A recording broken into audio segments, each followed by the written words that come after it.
Hey guys, Rough Cut Craft here. Today we're going to be sculpting a face from a piece of pine. I needed to quickly make a tool to begin with.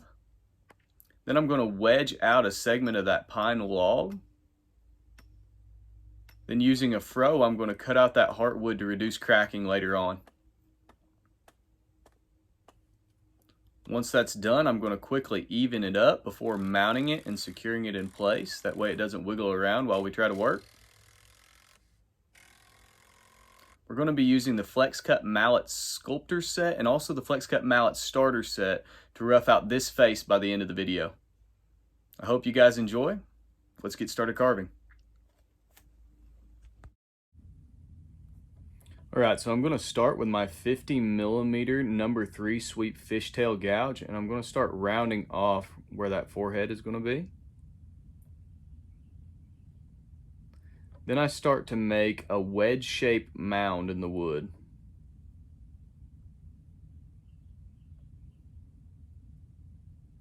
I want to remove that splintered material from around where the nose is going to be.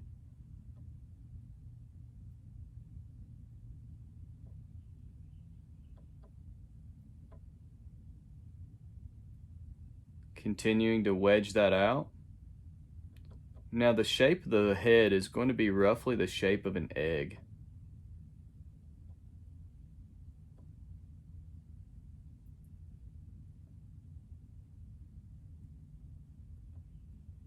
So I start to undercut where the chin is going to be a little bit deeper. Whenever doing this, you want to cut perpendicular to the grain, or you want to point cut. That way that you don't splinter off the wood.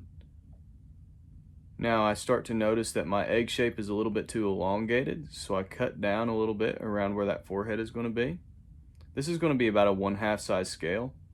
So then, using the 90-degree V-parting gouge, at the very center, I start to set out that brow line and the eye line. Then I start to wedge back more dramatically where the nose blends into the cheek. Basic rule of thumb is you want about 45-degree angle from the nose to the cheek line. You can use your thumb and a forefinger as a measurement tool. Be careful as you're doing this part. You don't want to undercut too much under that nose, because the top lip is going to form a wedge shape that is going to blend into that nose. And you don't want the nose to sit off the face. The nose will sit about halfway on the face of the carving, with the nostrils sitting back on the profile of the face. Continuing again to clean out under that jawline. Now using that fishtail, I'm going to remove some of that bulk that I know is going to be in the way.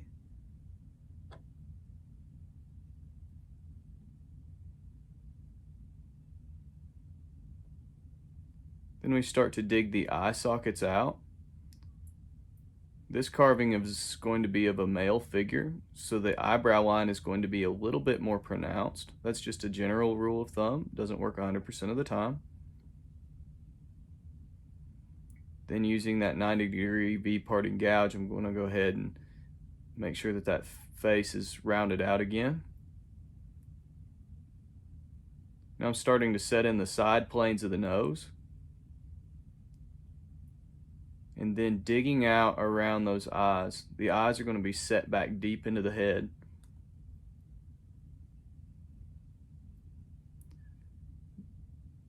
That rule doesn't work necessarily with every single ethnicity. Some ethnicities will have less pronounced eye creases than will others. Again, tapering back.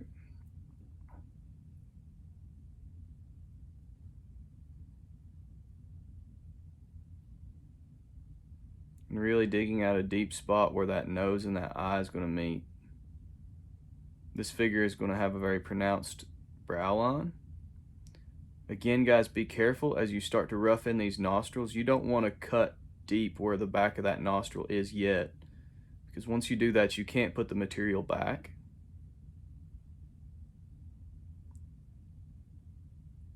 And again, as you're cutting around that nose, be careful not to cut too deeply, because the nose is going to sit halfway on the face, meaning the nostrils are going to be visible on the profile of the face, and the upper lip is going to blend into the nose, mimicking the same wedge shape that the nose is going to have.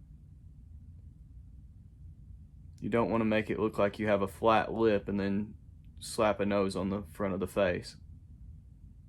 It's going to be one of the quickest things that other carvers, especially in competition, are going to judge you on. Again, taking some more of that bulk off of that forehead.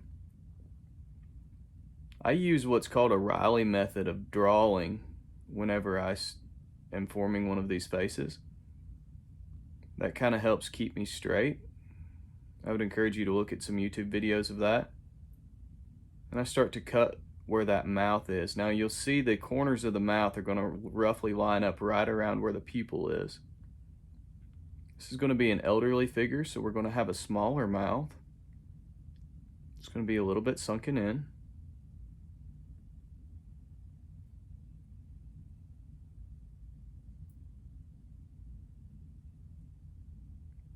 Again, getting that correct taper.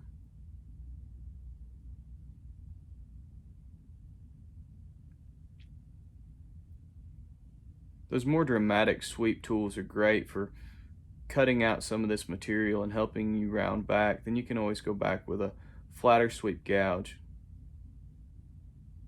Now, as I'm doing this, it's looking like I'm coring out that nostril. I am not yet. Coring out that nostril is one of the quickest ways to make a mistake, because you're inevitably going to continue adjusting the nose. If you hollow out those nostrils, it will look cool for a moment, but then you will be unable to work with it later on. I'm actually to the point where I save coring out the nostrils till the very last. Your brain will fight against that because you'll want to go ahead and do that step because it adds so much to the figure. But I tend to adjust on the nose until I'm completely done.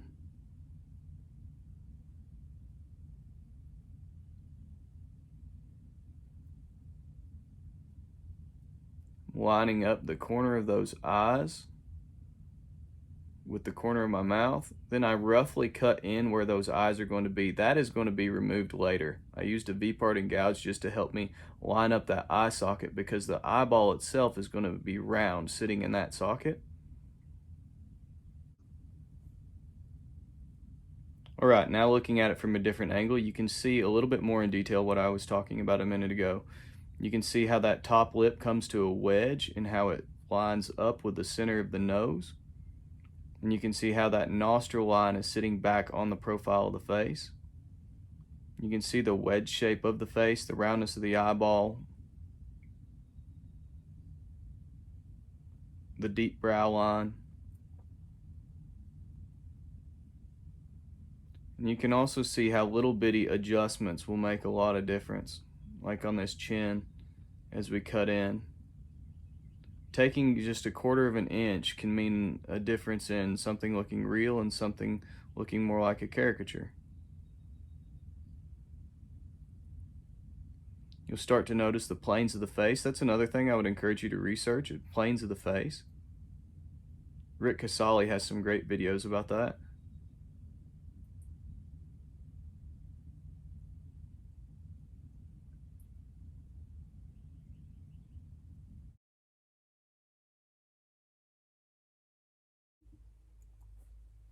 Again, from another angle, as I get the one side of the face lined up, then I want to start making sure that the opposite side of the face matches it.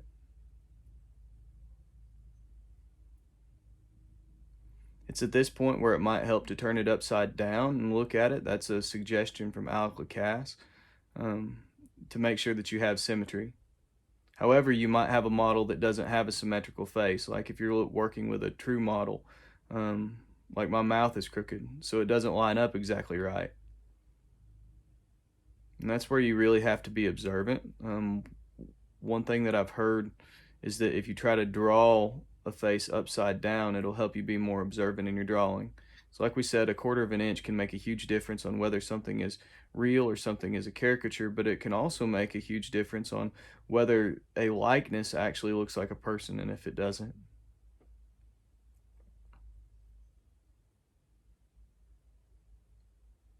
So guys, I encourage you to try it for yourselves. I hope that you've enjoyed this video. Consider looking into these Flexcut tools. The price of that 150mm fishtail gouge in some comparable brands is going to be about the price of the whole sculptor set from Flexcut, and they're great tools. So I hope you guys have enjoyed this video. If you have, please consider following. I really appreciate you all, and have a great day.